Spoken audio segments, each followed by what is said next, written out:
Olá, tudo bem com você? Eu sou Sandra Marcondes e a gente começa agora mais um programa Guardiões do Planeta, que é um programa que trata de questões de sustentabilidade, em uma proposta de mudança de conceitos e atitudes num mundo que precisa muito disso.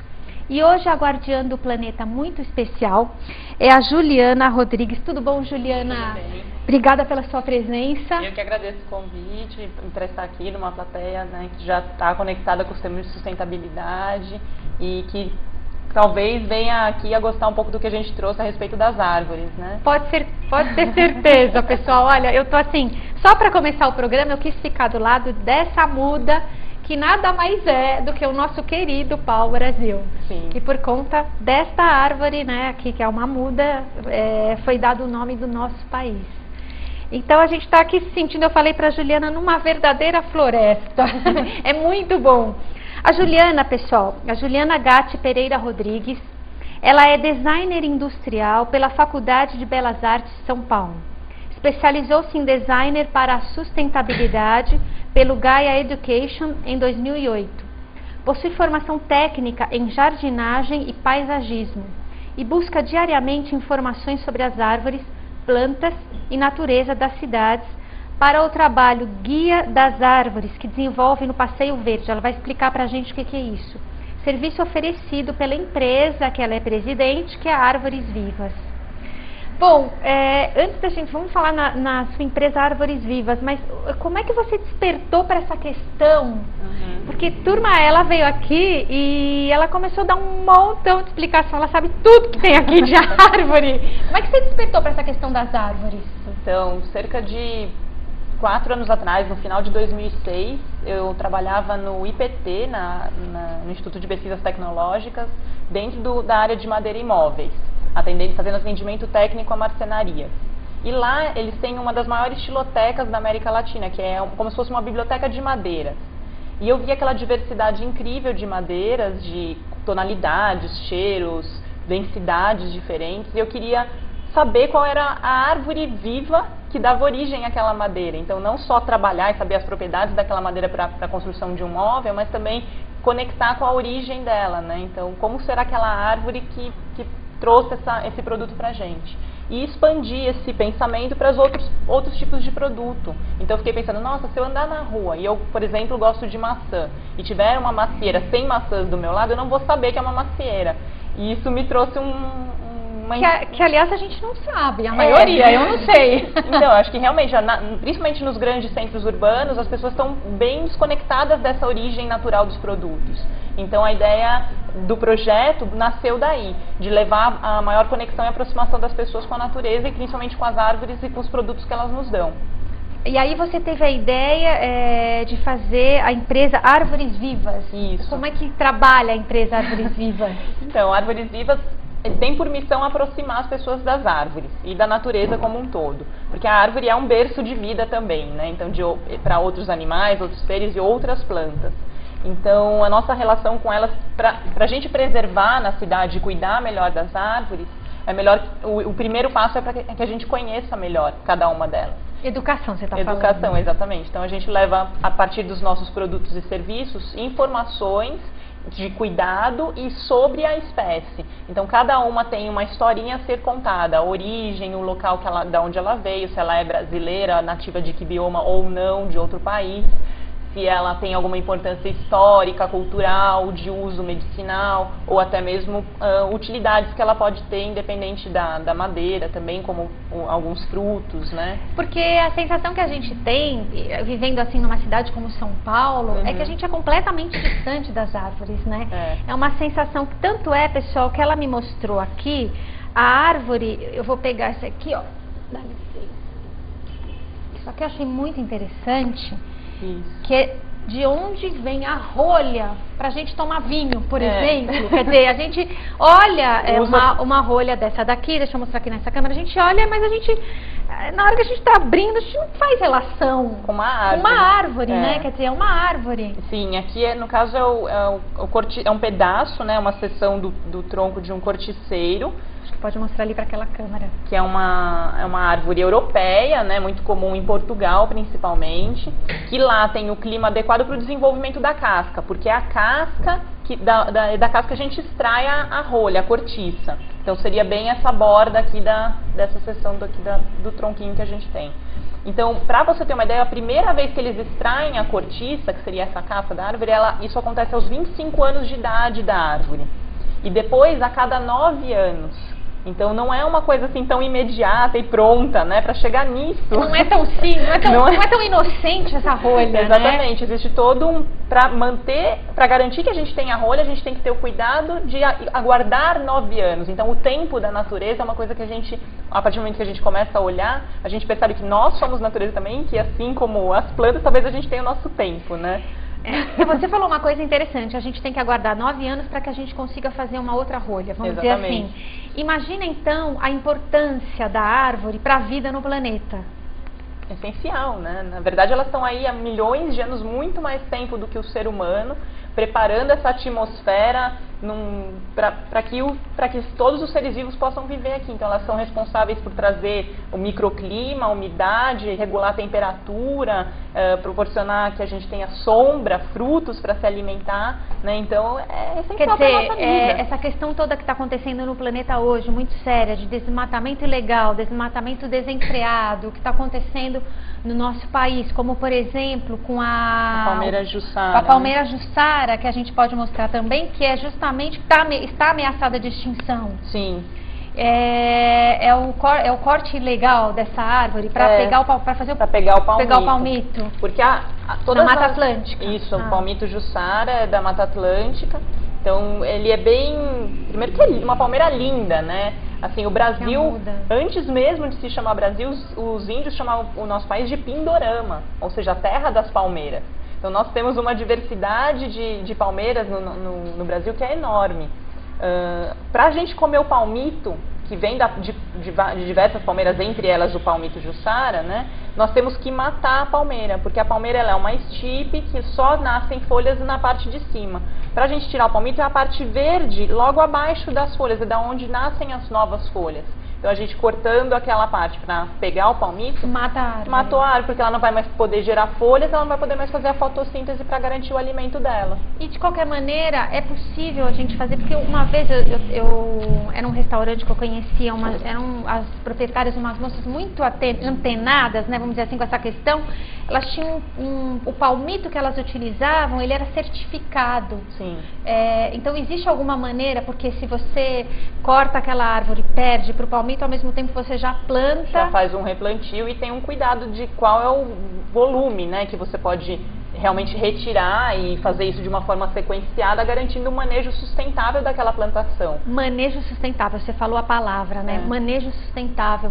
Então, quer dizer, não significa que ela seja intocável à natureza. Não. Significa que a gente pode tocar, a gente precisa utilizar, mas desde que a gente tenha parcimônia, desde que ela não acabe. Sim, é uma sabedoria de uso, né? Eu acho que a gente não precisa voltar a ser uma tribo indígena, né? Não precisa perder todo o avanço que a sociedade teve em termos tecnológicos. Não é isso, quando a gente fala em preservar, a gente não precisa perder isso, a gente só precisa ter mais equilíbrio no uso, garantir que justamente se a cada 9 anos é que eu posso tirar uma rolha, então esperar esse tempo, ter consciência de que esse é o tempo e não querer imediatamente, nem a coisa, eu quero já enorme. Então, para você ter enorme, não é que ela nasceu daquele tamanho, ela demorou alguns anos para chegar naquele tamanho. Quer dizer, a gente tem que ter o tempo, se a gente tiver o tempo certo, a gente não vai ter falta dela, e mesmo porque a importância seríssima hoje em dia por conta do aquecimento global, né? Sim, totalmente. Com o desmatamento que a gente está fazendo. Deixa eu te falar aqui, a Marília, tudo bom, Marília? A Marília te pergunta o seguinte: por que algumas árvores vivem tão mais tempo que outras? Isso existe na floresta, a gente classifica árvores entre pioneiras, secundárias e climas. As pioneiras, e aqui a gente tem um exemplo, por exemplo, a embaúba, que é uma árvore lindíssima. Quer mostrar para ela? A embaúba, que é nativa da Mata Atlântica e também de outros biomas, ela tem a propriedade de ser muito resistente a pouca necessidade de nutrientes no solo, pouca necessidade de água, e ela tem um crescimento muito rápido. Então, normalmente um terreno árido, né, que está sofrendo uma recomposição, vão ter muitas embaúbas e outras árvores pioneiras que crescem rapidamente para criar o primeiro momento de sombra né, para que as secundárias comecem a brotar. Tá. Então ela aguenta bastante sol e condições não tão boas de ambiente. Porque ela é forte. Ela é bem forte. Só que justamente porque ela é pioneira, o tempo de vida dela é mais baixo. Ah, tá. Então aí ela vai, na hora que as secundárias já estiverem num ponto bom, as pioneiras costumam vir a morrer para dar espaço para as secundárias viverem mais plenamente e aí sim começarem a surgirem as clímax. Que no caso a gente pode citar os jequitibás ou os sapucais, as madeiras nobres, jatobás, né, que elas vão ter uma durabilidade, um tempo de vida muito maior. A jatobá, que é a do Pequeno Príncipe? Baobá. Não, baobá. É a baobá, que tem uma lá em Belo Horizonte. Tem. Ah, não é Belo Horizonte? Não tem, é, eu já Pernambuco. Eu vi essa árvore que a gente tirou uma foto abraçada nela. Várias pessoas, que ela é muito forte. O baobá, na verdade, ele é parente da paineira. Né? Ah, vamos mostrar a paineira. Essa daqui. Ó, tô aprendendo, gente, é que ela tinha me mostrado. Essa é a paineira. Essa é a paineira que a gente encontra paineiras, elas costumam ter nos galhos mais novos, né? Alguns acúlios, que a gente chama que são falsos espinhos. E o fruto da paineira, então depois ela dá uma flor linda, branca e rosa. Então a gente tem o fruto que lembra um pouco um abacate, assim, quando fechado. E dentro dele, para ajudar na dispersão das sementes, tem essa paina que lembra um algodão, mas que não dá para tecer um tecido, né? Porque o comprimento de fibra é muito curto. Deixa eu pegar. Ai, é tão macio, muito gostoso.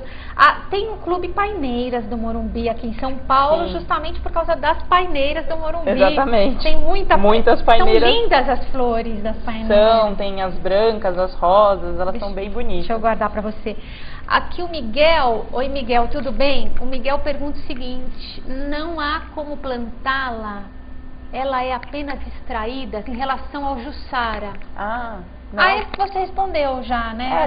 Sim, ela dá um cacho com sementes, que até existe já o açaí, uma outra forma de de preservar o Jussara, é que o pessoal agora está extraindo o fruto que são as sementes do Jussara e fazendo açaí também. Então já tem açaí de Jussara. É um outro tipo de açaí. É um outro tipo de açaí. E aí, então, garante um pouco mais a sobrevida da palmeira, que as pessoas falam, bom, o açaí está me rendendo mais do que eu matar ela e usar só o palmito, né? Fantástico.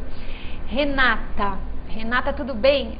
Alguma árvore já está extinta no Brasil? Com certeza, né? Várias, né? Tem, por exemplo, o próprio extinta, o mogno, a embuia, que foram essas madeiras muito exploradas, árvores exploradas pela qualidade da madeira, né? Principalmente para móveis que hoje a gente vê nos castelos europeus, né? Então muitos feitos de jacarandá. Vieram daqui do Brasil. Vieram daqui. Por isso a importância do certificado, né? Sim. Porque com relação ao pau-brasil, ele na prática se tornou extinto. Sim. Na prática, né? Depois de um tempo, foi um estudante de agronomia que acabou achando o pau-brasil. Mas tem uma coisa interessante que no século, antes da independência do Brasil, teve uma pessoa que a gente pode chamar de ambientalista daquela época, que é o João Paulo de Araújo. Ele já dizia que havia pontos em Pernambuco em que a madeira do pau-brasil já estava extinta. Isso antes da independência do Brasil. Quer dizer, então, o que a gente está falando aqui de desmatamento, desse tipo ilegal, desse desrespeito, na verdade, infelizmente foi uma cultura, né, que veio desde lá do Pedro Álvares Cabral. Sim. E que com o seu trabalho de educação, um trabalho ensinando todas essas coisas maravilhosas, para a gente realmente reverter, entender a importância de tudo isso, para a gente reverter essa situação e ter o nosso planeta aí, né, para a gente viver. Cuidar mais, né? Eu acho que é isso. A gente só cuida e preserva aquilo que a gente conhece, né? Educação fundamental.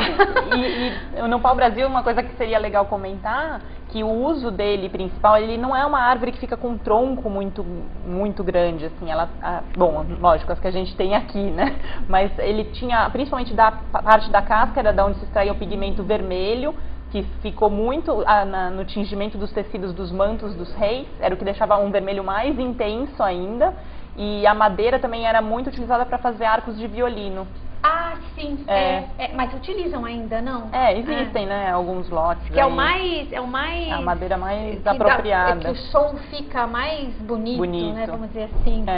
Tem um pessoal já pesquisando novas madeiras aí para se quebrar um pouco esse mito, para tirar, enfim, dá para se fazer bons instrumentos com outros tipos de madeira, né? E aí a gente começa a pensar, né, Juliana, por exemplo, você deve estar sentado talvez em uma cadeira, pode ser seu sofá, é de madeira? Tem madeira. Qual é de onde vem essa madeira, né, que você está sentado? De onde vem essa madeira da mesa da tua sala? É uma coisa para a gente começar a questionar e forçar a sociedade a colocar selo, para no mínimo a gente saber a procedência disso tudo. Exatamente, se o plantio, a extração dessas madeiras que estão sendo utilizadas é feita de uma forma sustentável, pensando exatamente de não extrair tudo, né, mas se é uma madeira de reflorestamento como o pinus e o eucalipto, que a gente tem diversas florestas para produção de celulose. Então, quanto mais a gente for buscar informação e conhecer, a gente vai escolher produtos mais ecologicamente corretos, né, que eles tenham essa preocupação em preservar o ambiente. A gente vai mostrar mais coisa aqui, pessoal, só que tem mais algumas perguntas. Também é da Renata, ela faz mais uma pergunta. Minha avó fazia travesseiro de paina. Daqui, que legal, Renata. Ele era muito usado para enchimento de travesseiro mesmo, antigamente. Deve ser uma delícia, é muito macio, né? É gostoso pegar isso aqui, pessoal. Tem muitas lá no Parque do Ibirapuera, perto da Marginal, Tietê tem bastante também, é bem lindo. A Beth, só se acha o pau-brasil na Mata Atlântica? Na verdade, o pau-brasil hoje a gente encontra em diversos lugares do país por essa intenção do brasileiro de querer ter uma árvore que dá origem ao nome do nosso país pertinho, né? O local nativo do Brasil seria mais a partir do Rio de Janeiro ao norte, nordeste. Então sempre na Mata Atlântica, mas num local mais quente. São Paulo já não seria um lugar nativo, natural do pau-brasil, mas a gente tem muitos plantados aqui, principalmente no Jardim Botânico aqui de São Paulo, tem até um bosque do pau-brasil que é lindo de se visitar. A costa brasileira, né? A costa brasileira. Ela era de pau-brasil. Isso. O que mais que a gente... Nossa, a gente tem tanta coisa. E esse daqui, ó, a gente pode mostrar. Esse aqui que o pessoal acho que conhece. Essa é a vagem, né? Seria o fruto da árvore do flamboyant, que é uma árvore africana, de um porte muito grande. Ela tem uma copa enorme, assim, se a gente encontra em São Paulo, normalmente a copa dela chega a atravessar a rua e ir para o outro lado de tão grande. Dá uma flor vermelha lindíssima, que até agora, se a gente reparar na cidade, a gente pode encontrar algumas floridas. E depois da flor, né, vem essa vagem, que é o fruto. E dentro teriam as sementes que são bem compridinhas e malhadas, assim, rajadas de marrom e cinza. E lembra um pouco até um instrumento, né? Eu ia falar isso, uma reco. É marreco que chama? Não, reco. Então a gente brinca muito nas nossas atividades também com as crianças, né? De trabalhar esse lúdico dos frutos e dos produtos que vêm das árvores, que não necessariamente é um produto, mas lembra e tem esse uso lúdico. E né? você faz um trabalho com crianças também para mostrar toda essa questão? Isso, a gente na verdade com o Passeio Verde, que são essas caminhadas na cidade, em parques e praças, contando um pouco a história das árvores que estão presentes. Então, às vezes, a gente não tem conhecimento da diversidade de espécies que existe no nosso caminho, às vezes, para um ponto de ônibus, né? De casa para o ônibus. Você está mostrando aqui... Aqui a gente tem também uma que é muito comum e as pessoas se encantam bastante, que é a semente do ipê, né? O ipê, quando está em flor, é um momento que as pessoas costumam prestar bastante atenção nele. Não, porque é lindo demais. Aqui em São Paulo está lotado agora. E, agora foi o ipê de El Salvador, né, que é um ipê, por acaso, originário do país de El Salvador mesmo. Esse daqui seria semente de... Dá pra mostrar ali? Deu? Deu. Então é uma semente que é bem levinha e se dispersa com facilidade pelo vento. E as pessoas podem até colher, né? Eu acho assim, eu até estimulo, a gente fez recentemente uma primeira feira de trocas de mudas e sementes. Então eu acho muito interessante que as pessoas tenham mais contato, toquem, né, nas plantas. Então, se vê uma vagem com sementes, por que não pegar ou guardar porque é bonito, ou até germinar mesmo aquela árvore que no fim, caindo no concreto, não vira nada, né? Nada, olha aqui, o pessoal pisa, né? Exatamente. Agora, sabe uma coisa que me chamou muita atenção? Semana passada, acho que foi coincidência, porque semana eu comecei a prestar atenção em árvore, por causa de você, né? Menina, tinha uma árvore ali na rua Bílio Soares, no Paraíso, aqui em São Paulo. Simplesmente alguém ali, ou várias, não sei quantas pessoas, pegaram os sacos de lixo, aquele saquinho, e eles penduraram os sacos de lixos em cada galho. Então a árvore, ela virou um penduricalho, porta-lixo, assim, aqui em São Paulo. E o que também que me deixa bastante triste é que eu vejo que a árvore, ela vira um lixo, como se fosse uma lixeira aqui em São Paulo. E me deu até vontade de tirar foto, porque eu falei, não vai... Uma denúncia, né? Joga, mas assim, a gente vê de modo geral, quer dizer, jogar lixo como se fosse uma lixeira. Exatamente, depósito mesmo. Depósito, né? de lixo mesmo, aqui na cidade. Nos canteiros, quando a gente tem canteiros, né? Mas enfiam no canteiro Colocam no canteiro. Bem no meio do tronco.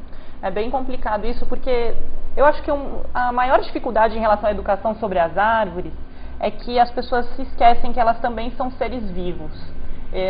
Eu já tive clientes, uma ocasião num projeto de paisagismo, que conversando, assim, a gente, que plantas põe aqui, que plantas põe ali, e de repente ele falou, bom, aqui nessa área eu gostaria de um ser vivo.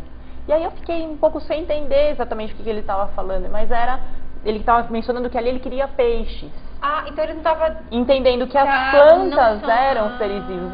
E aí isso me fez realmente refletir que eu acho que muitas pessoas talvez não tenham essa compreensão de que um vegetal também é vivo, de que não é porque ela não sai andando como a gente, mas ela se mexe no fim do dia, ela fecha as folhas, né, porque acabou a luz, então é o momento dela se recolher em termos de produção de alimento para ela. O crescimento dela, então normalmente os galhos vão crescer conforme o desenvolvimento das suas bases, então a raiz ela cresceu, vai sustentar aquele galho, então ela vai crescer o galho. Então ela é tudo muito consciente no crescimento e no desenvolvimento de uma árvore, né? E sem contar que se não tiver árvore, a gente não tem vida no planeta. Isso é requisito mínimo, né, para nossa sobrevivência. Eu me lembrei que o príncipe Charles, há muitos anos, conversava com as árvores, acharam ele completamente louco. Eu lembro dessa história. Sim. A história tem uns 20 anos, mais ou menos.